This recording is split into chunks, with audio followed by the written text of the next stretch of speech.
दोस्तों, ज़्यादातर लोग लक्ष्य क्यों नहीं बनाते? इसके बारे में हम लोगों ने पिछले पार्ट में जाना और इस वीडियो में हम सीखेंगे कि लक्ष्यों को स्मार्ट कैसे बनाया जाए जिससे हम जीवन में कामयाब हो सकें। तो आइए सीखते हैं। स्मार्ट लक्ष्य, जैसे कि स्मार्ट के पहले लेटर को देखें तो एस, और एस फॉर स्पेसिफिक यानी स्पष्ट, एकदम क्लियर। मिसाल के तौर पर मैं वजन घटाना चाहता हूँ तो ये सिर्फ एक इच्छा है।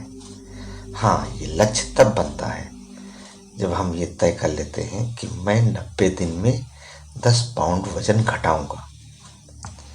स्मार्ट का दूसरा लेटर है एम, और एम मीन्स मेजरेबल, मतलब जो मापा जा सके, जिस लक्ष्य की सही माप की जा सके। इतना तो आप जान लें कि अगर हम किसी लक्ष्य को माप नहीं सकते, मेजर नहीं कर सकते, तो उसे हम हासिल भी नहीं कर सकते। मापना ही वह रास्ता है जिससे हम अपनी तरक्की को वॉच कर सकते हैं। तीसरा लेटर है स्मार्ट का ए, और ए मीन्स अचीवेबल, हासिल करने के काबिल। हासिल करने के काबिल होने से मतलब है कि ये चुनौती भरा हो और मुश्किल तो हो लेकिन नामुमकिन ना हो, क्योंकि असंभव लक्ष्य हमें निराश के सिवा कुछ न करेगा। स्मार्ट का अगला लेटर है आर, और आर मीन्स होता है रियलिस्टिक, वास्तविक, वास्तविकता से भरा हुआ। आप इसे ऐसे समझ सकते हैं कि एक इंसान जो 15 दिन में 25 पाउंड वजन घटाना चाहे तो ये बिल्कुल अवास्तविक है। पांचवा और आखिरी लेटर है स्मार्ट का टी, और टी मीन्स है टाइम बाउंड, समयबद्ध। काम के शुरू और अंत का एक निश्चित समय भी होना चाहिए। लक्ष्य आप ऐसे बना सकते हैं जैसे थोड़े समय का लक्ष्य, यानी शॉर्ट टर्म लक्ष्य जो आप 1 साल के भीतर का बना सकते हैं। दूसरा बीच के समय का लक्ष्य यानी मिड टर्म, जो आपका 3 साल के भीतर का हो सकता है। और तीसरा अंत में लंबे समय का लक्ष्य, जिसे आप लॉन्ग टर्म मानकर आप 5 साल तक के समय का बना सकते हैं। लक्ष्य 5 साल से भी ज्यादा समय के हो सकते हैं, लेकिन तब वे जीवन के उद्देश्य बन जाते हैं, और जीवन का उद्देश्य होना बहुत जरूरी होता है, क्योंकि इसके बिना हमारा देखने का नजरिया तंग हो जाता है, हम संकुचित हो जाते हैं, संकुचित सोच हो जाती है, और फिर हम जीवन में लक्ष्य को हासिल करने तक ही सीमित रह जाते हैं और उद्देश्यों को भूल जाते हैं। याद रखिए, लक्ष्यों को आसानी से हासिल किया जा सकता है, बशर्ते यदि उन्हें छोटे छोटे हिस्सों में बांट लिया जाए। वैसे लक्ष्य संतुलित होने चाहिए। हमारी जिंदगी एक पहिए की तरह है जिसमें 6 स्पोक्स लगे होते हैं। पहला है परिवार, फैमिली। आप माने ना माने, बट हमारे प्रियजन ही हमारे जीने और जीविका को कमाने का मकसद है ना।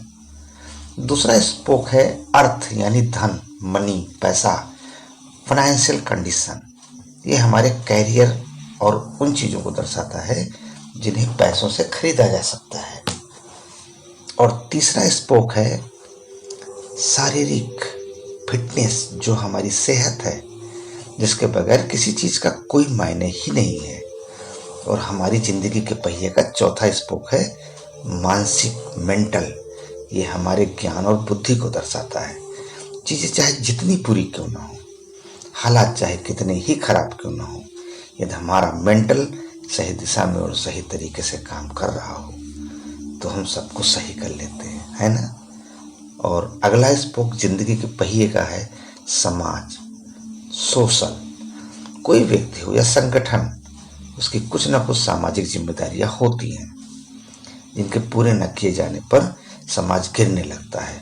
और आखिरी स्पोक जिंदगी के पहिए का है अध्यात्म, जी हाँ, स्पिरिचुअल, जो हमारे जीवन मूल की नैतिकता और हमारे चरित्र को दिखाते हैं।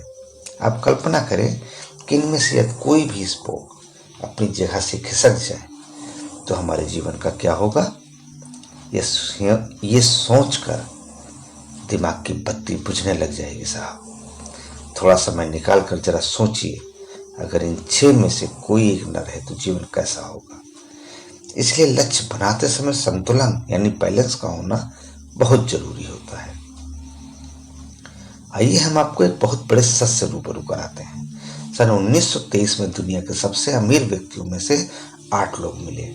अंदाजा लगाया गया कि उन लोगों की संपत्ति का जोड़ अमेरिकी सरकार की कुल संपत्ति से भी ज्यादा था। इन लोगों से ज्यादा कौन जानता था कि पैसा कैसे कमाया और जोड़ा जाता है। अब आइए देखते हैं कि 25 साल के बाद इनके साथ क्या हुआ। पहले व्यक्ति थे जो सबसे बड़ी स्टील कंपनी के मालिक थे, चार्ल्स श्वाब। उधार की पूंजी पर 5 साल तक जिए और फिर वे दिवालिया होकर मर गए। दूसरे व्यक्ति जो सबसे बड़ी गैस कंपनी के प्रेसिडेंट थे, हावर्ड हब्सन, जो पैसे कमाने के चक्कर में पागल हो गए। तीसरे व्यक्ति जो एक बहुत बड़े व्यापारी थे, आर्थर क्यूटन, जो दिवालिया होकर मर गए। चौथे व्यक्ति जो न्यूयॉर्क स्टॉक एक्सचेंज के प्रेसिडेंट थे, रिचर्ड व्हाइटनी, उनको किसी मामले में जेल जाना पड़ा। पांचवें व्यक्ति जो राष्ट्रपति के कैबिनेट के सदस्य थे, अल्बर्ट फॉल, इन्हें जेल से इसलिए छोड़ दिया गया ताकि वे अपने जीवन के अंतिम दिन घर पर बिता सके। छठवें व्यक्ति वॉल स्ट्रीट के सबसे बड़े सट्टेबाज थे, जेसी लिवरमोर, जिन्होंने आत्महत्या कर ली थी। सातवें व्यक्ति जो दुनिया के सबसे बड़े एकाधिकार के प्रेसिडेंट थे, इवार क्रूजर, इन्होंने भी आत्महत्या कर ली थी। और आठवें व्यक्ति बैंक ऑफ इंटरनेशनल सेटलमेंट के प्रेसिडेंट लियान फ्रेजर थे, इन्होंने भी आत्महत्या कर ली थी। ये सभी लोग पैसा कमाने में तो माहिर थे, लेकिन ये भूल गए थे कि जिंदगी को कैसे बनाया जाए। ऐसी ही कहानियां लोगों के मन में भ्रम डालती हैं कि पैसा ही सब बुराइयों की जड़ है। ये सच नहीं है।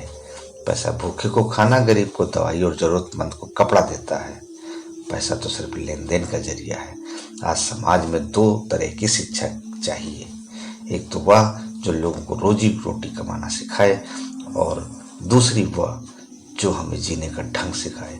कुछ ऐसे लोग हैं समाज में जो अपने काम में इतने व्यस्त हो जाते हैं कि वे अपने परिवार, अपनी सेहत और सामाजिक जिम्मेवारियों को नजरअंदाज करते चले जाते हैं और लापरवाह होते रहते हैं। और यदि कोई उनसे पूछे कि वह ऐसा क्यों करते हैं, तो उनका जवाब यही होता है कि कुछ भी हो, आखिर वे ये सब अपने परिवार के लिए ही तो कर रहे हैं।